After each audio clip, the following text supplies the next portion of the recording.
주님의 종으로 부름받아서 임직을 하는 날입니다.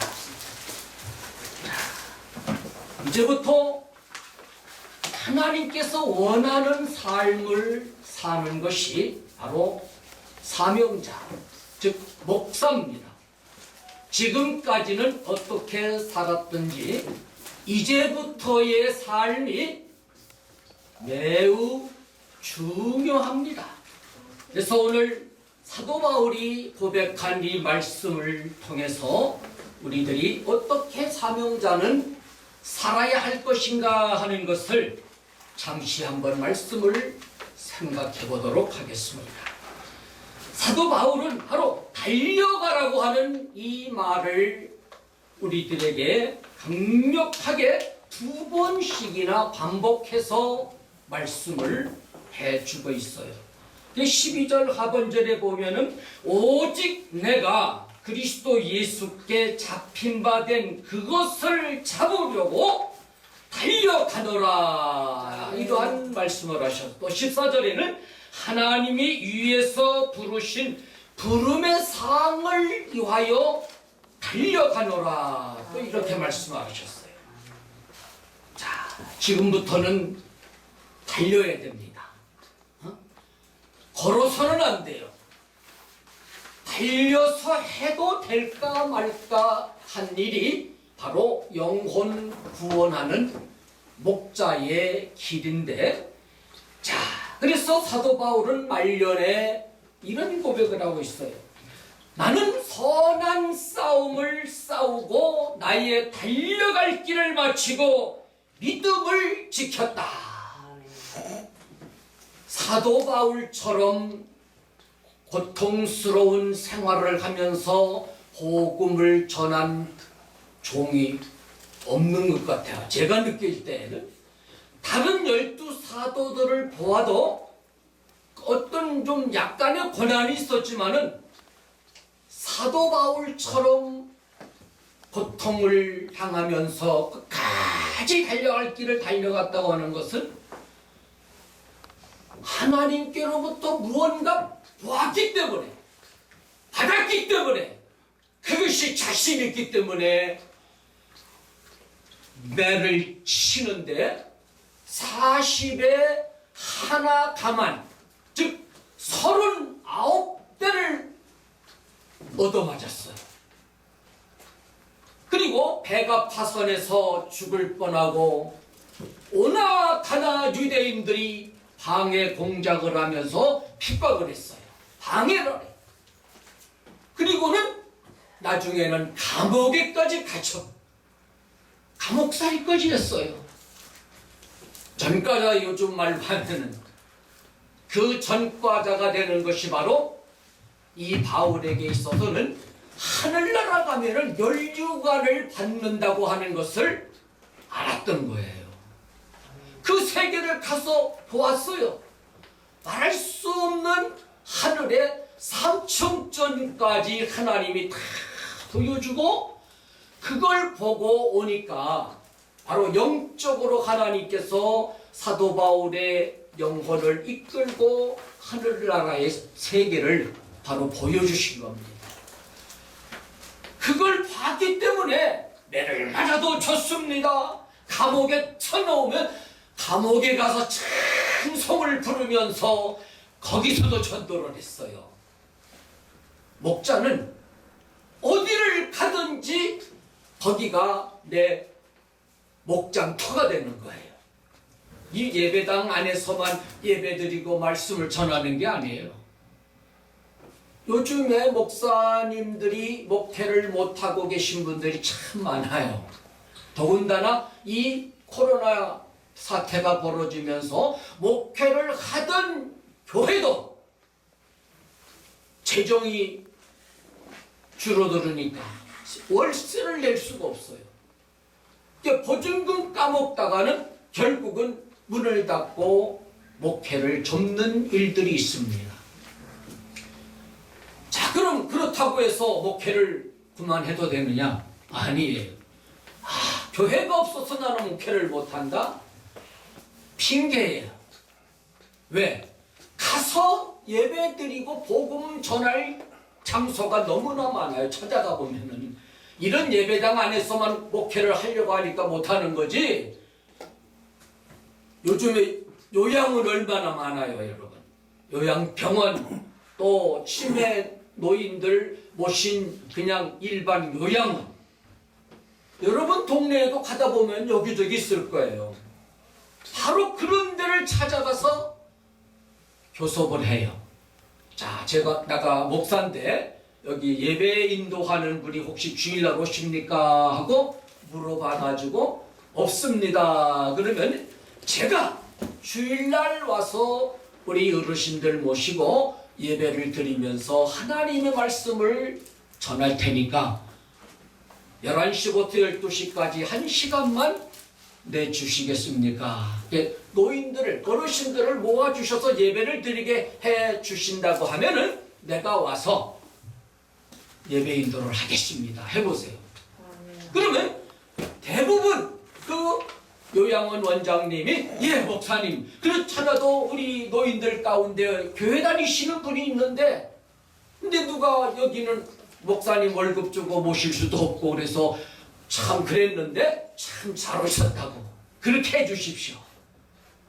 그러면 거기 가서 노인 목회하는 거예요.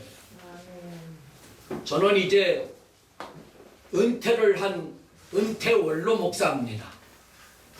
그러니까 이제 은퇴를 했으니까 목회할 예배당이 없잖아요. 그럼 놀아야죠. 그냥 이제 은퇴했으니까 수십 년 수고했으니까 그냥 먹고 놀고 그냥 쉬어라 하고 놀아야 될까요? 아니에요. 원로 목사가 됐지만은 나는 지금 내가 사는 지역은 고양시 일산입니다. 그런데 동대문구 장안동에 있는 은천노인복지회관이라고 있어요. 거기에 그러니까 일산에서 장안동까지 가려면 전철을 타고 회기역에 내려가고 또 한번 버스를 타고 또 들어가야 돼. 그래 거기 가서 예배를 드리고 있어요.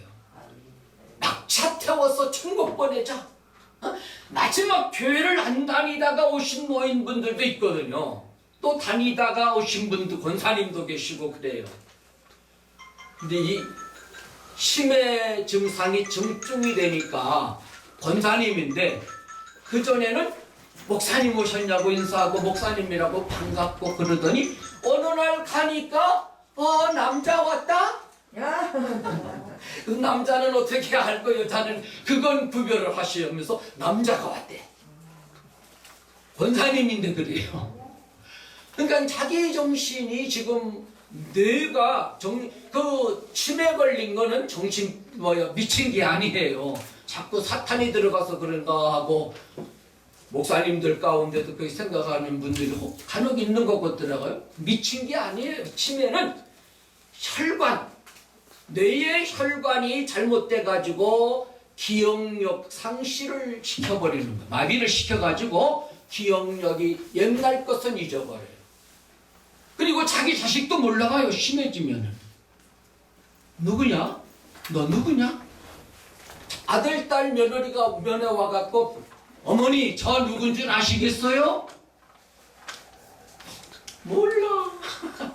자기 자식인데도 모른대. 좀 덜하면 알아봐요. 그런 노인분들을 모시고 나는 지금 치매 사역을 한 지가 20년이 넘었어요.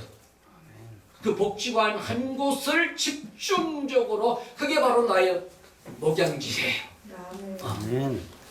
그러니까 여러분 나도 일산에 사니까 일산 우리 집 주변에도 요양원이 있어요. 쭉 가다 보면 쭉 여러 군데 있더라고. 요즘에도 더 많이 생겼어요.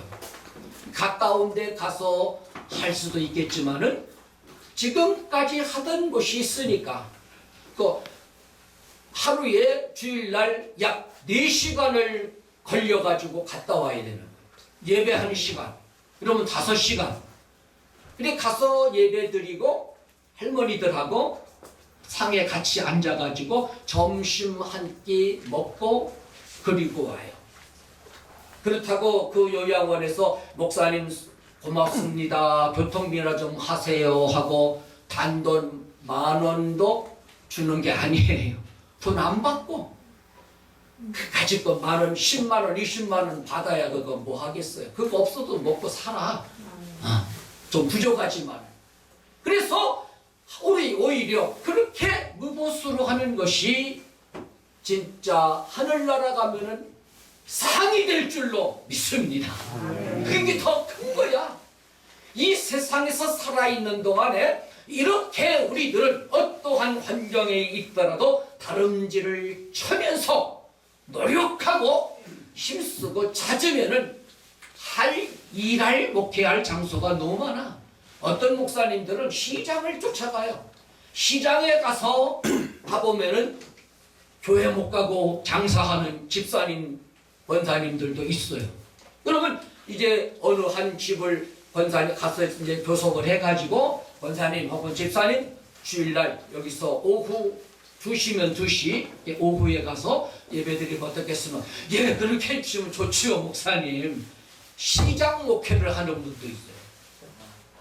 근데 그 우리 동료 나이가 저보다 더 많지만 동료 목사님은 그런 전도를 가서 다니니까 그냥 예배 드리고 나면은 생선을 막 싸주는 거예요.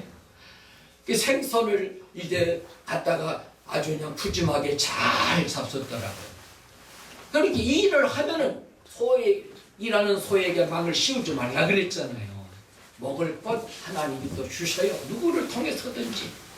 이제 주의 종은 내가 어떻게 해가지고 살려고 그러는 그건 잘못된 거예요. 이제부터는 주님이 하시도록 자리를 내놔야 돼요. 그리고 목사는 하나님이 인도하는 대로 일감을 주는 대로 받아가지고 일을 하는 거예요. 목회를 내가 하려면 참 목사라고 하는 위치가 안 이뻤고 더럽고 치사하고 옛날에 그런 아담의 치라는 말이 있었잖아요. 그래요. 사실 속 다 뒤집어져요. 교인이 100명이면 100명 시어머니가 되는 거예요. 이 사람이 말하고 저 사람 저 말하고 사람 생각이 다 다르잖아요. 그러니까 이말 저말 다 들려. 그거 들으면서 쫓아가가지고 집사님 왜 그랬어? 권사님 뭐야 그게? 이러면 따지면 안 돼요. 귀를 막아야 돼요. 개는 짖어도 뭐는 달릴까요? 기차는 달린다. 그런 말이 있어요. 동네 개가 기차가 막 새카만 게막 추추고 옛날에 오니까 와와와 하고 막 짖어요. 그런다고 기차가 가다 말고 서갖고 이 개새끼야 왜 짖냐 하고 싸워요. 짖던 말들 슝 지나가면은 짖다 말고 멍 쳐다보고 꼬리 내리고 집으로 가버리잖아요. 목사는 누가 뭐라 하든지 그 말에 개의치 말고 달려가시기 바랍니다. 칭찬을 해준다고 좋아갖고도 해벌려쭉 안 되고 핍박하고 욕한다고 싸우자고 덤벼도 안 되고 때리면 맞아요. 가두면 갇혀요. 내가 신학교 다닐 때에 우리 학교에서 전통이 방학이 되면은 집에 가서 쉬는 방학이 아니라 전도를 나가게 했어요. 예수님처럼 2명씩 학장님이 짝을 지워줘 가지고 너는 전라도 여주군 승주군을 가라. 너는 서울특별시 동대문구 중랑구를 가라. 이렇게 지명을 딱 해줘 가지고 강원도 전라도 차방으로 파송을 해요. 그럼 둘이 전도 나갈 때 학장님이 하는 말씀이 가는 차비만 해가지고 가라. 응? 그러면 가서 먹을 거 올라올 차비 하나님이 주신다. 절대 돈 갖고 가지 말고 돈 전도하면 안 된다 이거. 그럼 돈 믿고 안 하니까. 자, 정말 그렇게 해서 전도를 나갔어요. 나갔는데 누가 밥을 주나? 아무도 안 주는 거야. 그래서 저녁이 됐어. 잠을 자야 되겠는데 잘 데가 없어. 돈 있으면 여관에 가서 돈 내고 자면 되잖아요. 여기 오다 보니까 호텔이 꽤 여러 군데 있는데 써붙여놓는데 보니까 대실 잠깐 빌려주는 건 2만 원, 자고 가는 건 4만 원이라고 써있더라고. 4만 원을 내야 잘 수 있잖아요. 요즘에 여관에 가면은. 자, 이제 벌써 지금 한 약 40여 년 전 소리예요. 이게 40년도 넘어 40 몇 년인가 모르겠는데 확실히. 제가 68년도에 신학을 졸업을 했어요. 그러니까 지금 하나님께서 그때 이제 사명을 맡겨갖고 전도를 나가서 전도를 하는데 잘 데가 없어가지고 시골이니까 그래도 잘만한 데가 어딜까요? 네? 교회. 그래도 같은 더군다나 이제 신학교 다니고 전도 나온 전도자의 땅이니까 교회 찾아가가지고 교회에서 좀 하룻밤 묵었다 가면 안 되겠냐고 할 때 그거 안 된다고 할까 싶어갖고 교회를 찾아갔더니 목사님 계시네요. 시골교회 가니까 목사님이 안 계시고 사모님이 나오시더라고. 그래서 사모님한테 우리 전도 나온 신학생들인데 지금 전도하다 보니까 잘 데가 없고 그래서 오늘 교회에서 좀 기도하다가 하룻밤 자두고 가면 좀 안 되겠어요 하고 말씀을 드리니까 사모님이 어떻게 했을까요? 여러분 같으면 어떻게 하겠나 한번 생각해봐요. 주무시라고 했을 같아요. 네? 주무시라고 했었을 거예요. 그렇게 와서 잘하고 기도하라고? 네. 그렇게 하는 교회도 있어요. 근데 이 사모님은 호주머니에서 동전 몇 개를 꺼내갖고 오더니 이거나 가지고 가라고. 우리 사모님도 그러실 거야? 전도자 나오면 세상에 동전 몇 개 갖고 와갖고 이거 주면서 이거 받아갖고 딴 데 가보라는 거야. 전도자가 거지입니까? 요새는 거지도 동전 줬다가는 욕먹어요. 최하 1,000원짜리라도 줘야지 고맙다는 인사라도 받아. 자, 동전 받았을까요 내가? 그거 내가 돈 받으려고 그러는 것도 하룻밤 좀 교회에서 기도하다 가자는데 그게 안 되겠다. 그분 입장에서는 또 이게 도둑놈인지 뭔지 모르니까 교회에서 자다가 마이크라도 앰프라도 들고 가면 어떡하나 의심을 할 수 있잖아요. 그러면 가방 좀 보자고 하면 될 거 아니야. 뭐가 들었는지. 도둑놈이면 뭐 성경책 없을 거 아니야. 그래서 나가가지고 가다가 잘 데가 없어 아무래도. 이게 딱 그래도 들판에서 여러분 노숙하려면 잘 말한 곳이 어딜까요? 맨 땅바닥이 좋을까요? 뭐가 그래도 있는 데가 좋을까요? 뭐가 있는 곳일까? 시골에서 잔디가 잘 깔려 있는 데가 어디예요? 산소. 네? 산소. 산소 맞았어. 이따가 밥 한 그릇 더 드려. 가다 보니까 논밭이 있는 데서 무덤이 이렇게 이제 있는데 잔디가 아주 잘 깔려 있더라고. 그래서 같이 간 동마 오늘 밤 우리 저 묘지 산소 잔디밭에서 그냥 하룻밤 자자 여기서. 어떻게 또 그런 생각을 했는지 몰라 나도. 하고 보니까 하나님이 그렇게 시키신 거거든. 그래서 가방 전도위원 내복하고 성경 찬송가 집어넣은 가방 하나 이제 들고 갔거든요. 야곱이 여삼촌집으로 가다가 들판에서 잘 때 뭘 베고 잤다 그랬죠? 돌베개를 자고 잤어요. 야곱이는. 근데 거기는 돌이 없어. 돌보다는 그래도 그 딱딱하니까 가방이 낫잖아. 가방을 베고 그냥 잤어요. 겨울 같으면 얼어 죽지요. 겨울이 아니니까 그때는 다행히 얼어 죽지 않고 그냥 노숙을 하면서 하룻밤을 지낸 적도 있고 어떤 때는 간첩으로 오인을 받아가지고 그 지방 청년이 끌고리를 데리고 가서 지방 요즘 말로는 옛날에는 지서라 그랬잖아요. 파출소로 갖다 끌어다가 수상한 사람들이 있어 데리고 왔다는 거예요. 조사 좀 해보라는 거예요. 그러더니 형사가 이것저것 물어보면서 가방까지 다 전부 다 그냥 꺼내놓고 다 뒤지는 거예요. 간첩 신고가 됐으니까. 근데 이거 뭐 뒤져보니까 성경 찬송 뭐 없거든. 이상한 게. 그러더니 질문을 해요. 이것저것 물어보다가 지금 쌀 한 마리 얼마요? 그러니 내가 쌀을 그때 사서 이렇게 먹으면서 해봤어야지 모르겠어요. 쌀값이 얼마인지 몰라요. 그랬더니 그냥 어떻게 했을까? 그 경찰관이 몰라요 하고 하니 그러니까 요놈이 틀림없이 간첩으로 생각을 하는 거야. 어떻게 했을까 목사님? 기억 없어요. 쥐싸대기를 그냥 때리는 거예요. 탁 맞고 나니까 정신이 잠깐만 때리지 말라고. 왜? 내가 여기 오기 전에 여수 경찰서에 가가지고 정보과에 들려서 나 여기 전도 나왔다고 이 관내를 다니면 전도할 거라고 신고했으니까 본서에 확인을 하십시오.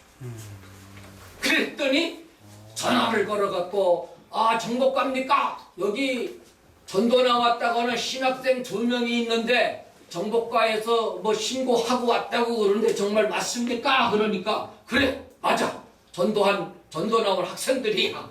거기서 대답을 해줬나 봐요. 그러니까 미안한 전부 이제 가방 싸갖고 그냥 가시라는 거야.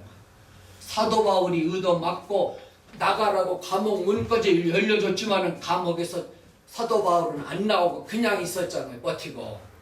그러면서 전도를 했는데 그때 나도 유치장까지 들어갔어야 되는데 하룻밤 자고 나왔어야 더 좋았을 텐데 나가라고 하니까 또 그냥 나가야지 어떻게 해요. 우리 유치장에 좀 넣어요. 그럴 수는 없잖아요. 집어쳐놓으면 들어가지만.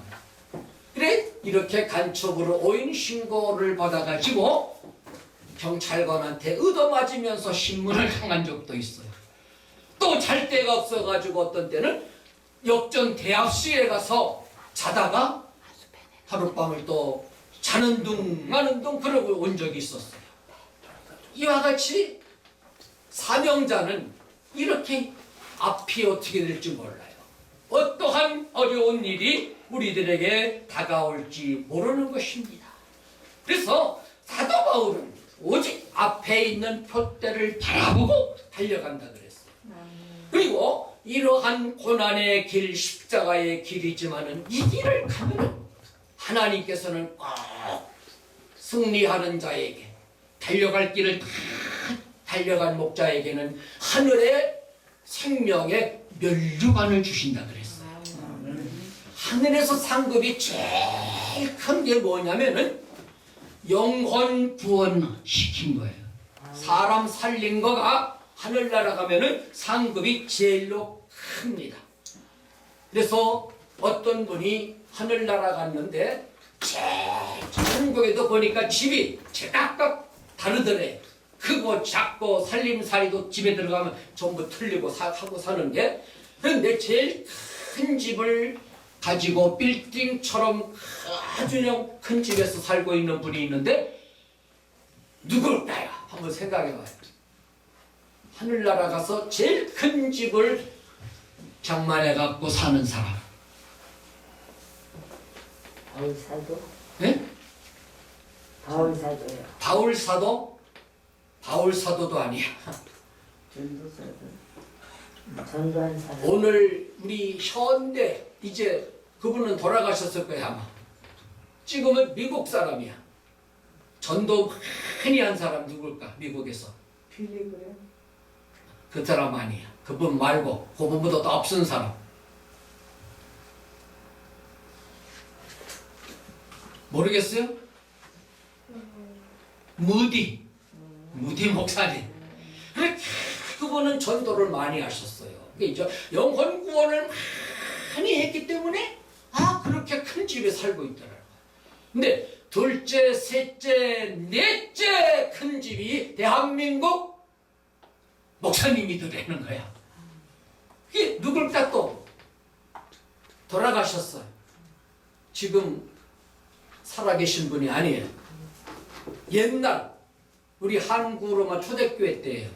일제시대 때 그 미친놈 소리 들어가며 전도한 사람이 누굴까요? 들어보신 적 없어요?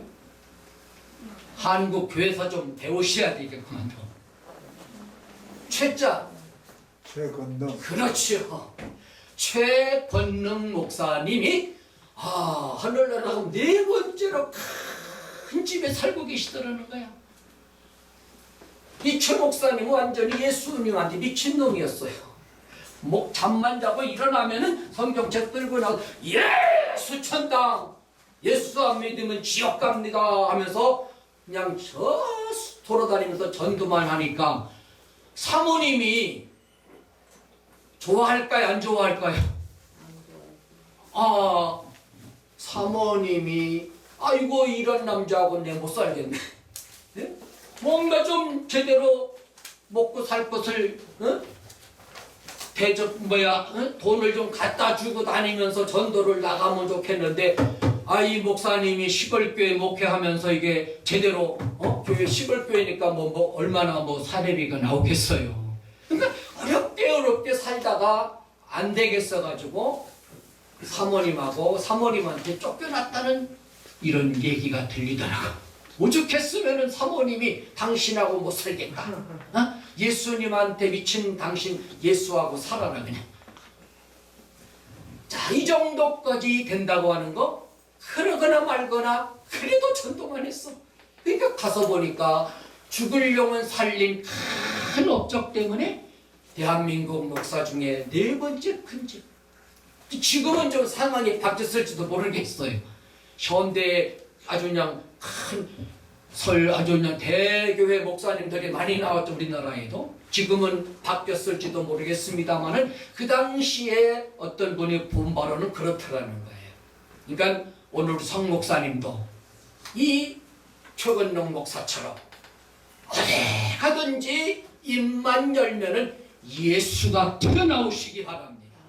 내가 말 안 해도 목사님이세요 하고 물어볼 정도가 돼야 돼요. 그러니까 내가 목사라고 신분을 안 밝혔는데 말하다가 이분이 목사님이시죠? 그러면 기분이 참 좋더라고요. 내가 목사 냄새가 그래도 나는가 보구나 싶어가지고. 자, 이렇게 우리는 썩을 면류관을 위해서 일하지 마세요. 세상 물질은 다 썩어서 없어질 거야. 그러나 영혼 살리는 것. 여러분, 영혼 하나의 사람의 값이 얼마인지 아십니까? 한 생명이 무엇보다도 천하보다도 중하다 그랬어요. 예수님이 하신 말씀이에요. 네? 온 천하를 죽어도 네 생명 못 바꾼다는 거야. 그게 내 값이에요. 그게 얼마나 여러분이 값어치가 있어요. 그러니까 절대로 낙심하지 말고 우리도 힘있게 주의 복음을 전함으로써 하늘나라의 상급을 쌓고 영생을 얻을 수 있는 오늘 안수받는 우리 석창호 강도사님이 이제 목사님이 되시기를 바랍니다. 자, 마지막으로 우리 석창호 목사님의 이름으로 삼행시를 한번 하고 마치겠으니까 여러분이 한번 눈을 띄워주시기 바랍니다. 석창호예요. 석양의 노을이 아름답듯이 창호 목사님은 길이요 진리요 생명 되시는 예수의 복음을 온 천하에 전하고 호령과 천사들의 나팔소리 울리며 주님 오실 때에 영생을 얻으시기 바랍니다. 아멘. 기도합시다. 하나님의 은혜와 사랑을 감사합니다. 오늘 귀한 종 하나님이 불러서 목사로 임직을 주시오니 오늘 받는 이 목사 임직을 통하여 완전히 변화가 되게 하시고 하나님의 생명을 만 백성들을 살려서 올려보낼 수 있는 사명자가 되도록 축복해 주시기를 주님 원합니다. 마치는 시간까지 성삼위일체께서 함께하여 주시옵소서. 예수님의 이름으로 간절히 기도 올리옵나이다. 아멘.